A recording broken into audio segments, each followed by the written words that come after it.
My wife's ex sent me old messages she wrote that prove she lied to me about her body count, but I manned up and got past that issue. Now he sent me a new message, and I'm starting to think the baby she's carrying isn't mine. Posted by you/J Suze Rancunier. My wife, 32F, and I, 27M, experienced some relationship problems caused by an ex-boyfriend of hers that I believe are still affecting us today. For some context, we first met when we were studying overseas and working part-time together at the same restaurant. I'm from Australia, and she is from France. After a few shifts together, we became friends and eventually started dating. I was 19, and she was 24 at the time. We dated for a little over 3 years before moving back to my home country, and 2 years after moving, we decided to get married. The problem started when my wife and I had just gotten engaged. We decided to do the obligatory social media announcement posts informing everyone about our exciting news. It was about a week later when I received a message request from an Instagram account I didn't recognize. I saw that my wife and the person followed each other, so I thought it was one of her old school friends or something and decided to accept the request. By then, I had gotten over 100 messages from my wife's friends and family I'd never met, congratulating us, so I expected this message request to be more of the same. Instead of a congratulatory message and an introduction as to who they were, I was sent a bunch of screenshots of messenger chats that were in French and a message that followed, saying that I should read these conversations to know how my fiancé is. I felt something was a bit off, but still believing this person was a family member or friend of my wife whose English wasn't very good, I decided to translate the screenshots to be able to respond to them. Naively, I translated them, thinking they'd just be some cute messages, only to read conversations between two people. The topics included recounting intimate encounters, the intimate acts they had performed, boyfriends, and how inferior Asian guys are to white guys. I am Asian, by the way. I sent a message back to the person asking who the messages were between. They replied, saying it was my new SLT wife, and sent 3 explicit videos. I was in shock, and immediately, thoughts that she had cheated on me filled my mind. After sitting for a while and trying to comprehend what had happened, I decided to watch the videos to try to see if it was actually my wife in them. Later that night, after my wife had fallen asleep, I decided to watch the videos, believing there would be no way the woman I had been living with for 5 years could do something like this. But to my disappointment, I confirmed that all the videos were of her. The first 2 videos appeared to feature the same guy, and the third video featured a different guy. To say I was furious was an understatement. I had literally watched the woman I wanted to spend the rest of my life with having intimate acts with not 1, but 2 other guys. I decided I needed to confront her, thinking that she had cheated on me with a bunch of other guys. I wanted her to explain to me why she did it. After staying awake through the entire night and not being able to wait anymore, I woke her up at 6 a.m., showed her everything that was sent to me, and asked her to explain what this all was. She immediately started hyperventilating and then began to cry. She kept repeatedly apologizing and begging me not to leave her and was like this for a good 10 minutes. After managing to calm her down, she explained that she never cheated on me, that these videos were taken before we had met, and that she didn't even know they existed. She also tried reassuring me that the messages were between her and her best friend and that they would share everything about their lives with each other. She said the things they talked about were from so long ago that it felt like a different person had written the messages. She kept repeating that the things she said in those messages made her feel deep shame and regret. It was so embarrassing to her that she ever acted and spoke like that. To try to prove she wasn't cheating, she showed me the chat history between her and her best friend and found the exact same sections of the conversations and the messages between them. They were from long before we had met. She also explained to me that the guy who sent me the message on Instagram was her first boyfriend from high school in France. Apparently, he was very emotionally and mentally manipulative during the time they were together. To get any sort of affection or praise from him, she would do what he wanted and let him do whatever he wanted to her. She said she didn't understand how he was able to get the screenshots or the videos that he hadn't even taken.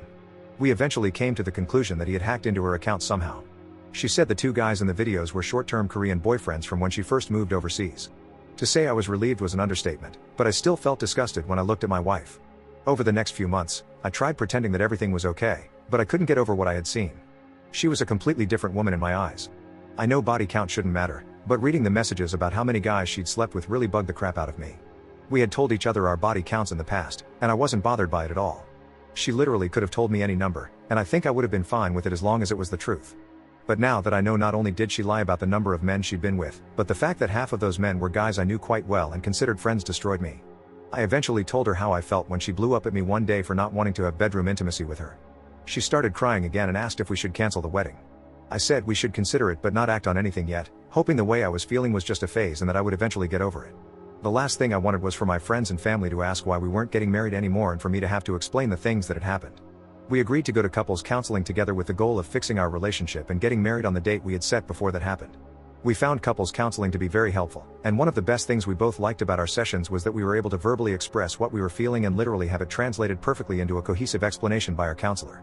After 10 sessions, we had been given a list of strategies to use together to mend our relationship, and I had been referred to a psychologist for some private sessions that were super beneficial. At this stage, everything was almost back to how it was before I was sent the messages, but I honestly never quite felt the same or trusted my wife again the way I used to. We did end up going through with the wedding, believing that my wife's past shouldn't affect my feelings toward her and that if we did end up breaking up, it would effectively mean her ex succeeded in his objective and got what he wanted. About a year after our wedding, my wife planned a trip to France to visit family and friends. I was originally meant to go with her but couldn't as I had just been given a promotion and had only been in the position about a month. While she was on her trip, I got another message on Instagram from her ex, saying, "She only likes me," followed by another explicit video of her. After watching for a few seconds, I just assumed it was another old video and blocked him. I planned to show my wife what he had sent but ended up totally forgetting about the whole thing. Fast forward to today. We have been married for almost 2 years now and have a baby on the way. During one of her obstetrician appointments that I attended with her, there was talk of her possible due dates and around what day she would have conceived. While sitting there and listening, I was doing the math in my head and realized something wasn't adding up. The period she would have had to conceive was when she was back in France visiting her family. I stayed quiet and convinced myself that I obviously wasn't calculating correctly because I've always been bad at math. But I remembered what her ex had sent me and had a gut feeling that something was very wrong. Eventually, my insecurities got the better of me, and I ended up watching the video he sent, trying to find any clues about when it was taken. Unfortunately, I concluded that the video must have been taken at some point when we were together, as I could see a distinct scar that she had given herself by waxing when we were on our honeymoon. After thinking about this for a while, I've decided not to confront her with what I know. I'm not going to ask friends or family for support. I'm not going to go to counseling. The fewer people that know, the better. I don't think I can live with the shame of people knowing that my wife is giving birth to another man's child. I'm going to wait for the baby to be born to see if it is mine before I make any final decisions. Thank you, everyone, who read everything I had to say. I really needed to get this out, and not being able to tell anyone what I was going through was driving me insane. Edit. I've had a few comments questioning the timeline. Our wedding was in September 2022. Her trip to France was in mid-December 2023, and she was there for about 5 weeks. The due date for the baby is in late September 2024. Update 1 month later. First of all, I would like to thank everyone who commented with advice, as well as those who criticized my thoughts and actions. Reading multiple perspectives about my situation helped open my narrow view and, I think, gave me a more balanced perspective. I'm not sure how I should write this update since there's so much information that was dropped on me, and I'm not sure how to put it into words. It honestly feels like my life was pulled out from under me, and I don't know how to comprehend it all at the moment. A lot of people criticized me for not telling my wife about the latest video, and many of you also suggested that I check the EXIF data to see what date the video was created. Following everyone's advice, I did both. First, I checked the metadata to see the creation date, which showed it was taken on January 1, 2024, at 1:18 a.m. It was sent to me on January 6, 2024. I kept in mind that people were saying metadata can easily be edited, so I didn't take the new information too seriously, even though it appeared to be a relatively recent video. After seeing the metadata, I sat her down on the couch to tell her about the video. I went into the conversation fully prepared with a list of things to say, which I had made with my therapist. I made sure not to make accusations or let anything I said sound like an accusation and was 100% prepared for her to blow up at me for not telling her about it sooner. My therapist gave me a guide on how I should deliver the information and how I should attempt to give her back control of the situation, by offering to show her the video, letting her watch it on her own, and deleting it in front of her when she was ready. I started by saying that I had received another explicit video from her ex and when I received it. Then I explained why I didn't tell her immediately after receiving it or after she got back from her trip. After giving my explanation, I asked her if she wanted to see the video, and she said yes. So I gave her my phone, and she pretty much immediately started the video as soon as I handed it over, which didn't give me a chance to get up and leave the room to let her watch it on her own. As soon as I heard the audio from the video, I immediately stood up and was turning to walk to a different room when she grabbed my pant leg and started profusely apologizing. I said there was nothing to apologize for since this was from before she met me, and that I should be the one apologizing to her for keeping it from her. She asked me why I decided to tell her now, and I told her the truth about my concerns regarding the due date and how it didn't quite make sense in my head. That's when she lost it. She grabbed my hand and kept saying it was a mistake, and that she wasn't thinking straight because she was drunk. My heart just dropped, and I knew instantly what she meant by her repetitive ramblings.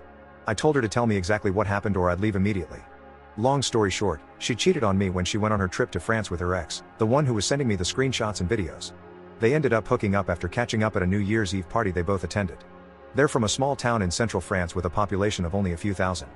Apparently, they had seen each other at the local supermarket a few days after her arrival in her hometown. My wife and her ex are from the same friendship group, they went to the same kindergarten, primary school, middle school, and high school, which is how they ended up at the same New Year's Eve party. She also told me that her ex had admitted to hacking into her Facebook account to access the video she had shared with her other exes. Although calling what he did hacking makes it sound quite sophisticated, she hadn't changed her password since high school, and he still knew it when he gained access to all her accounts. So effing dumb. She begged me not to divorce her and tried to bargain with me, promising it would be the only time she'd ever cheat, promising she'd be the best wife to me, letting me hook up with as many women as I'd like, and even stooping so low as to offer intimate acts. I said I would only consider staying if she did two things: give me her phone so I could go through her messages, and agree to a paternity test. She instantly agreed to the paternity test but was a bit more hesitant about handing her phone over. However, she eventually agreed. While looking through her phone, I found more evidence that she cheated on me on New Year's Day, as well as evidence of another instance of cheating on a different date. By this point, I had already made up my mind about the relationship and just left. I'm currently staying at a hotel and will be moving into an apartment I had been trying to rent out for a while. I've spoken to both my solicitor and my wife and have agreed to attend the mandatory counseling required for me to proceed with the divorce, which will start in October.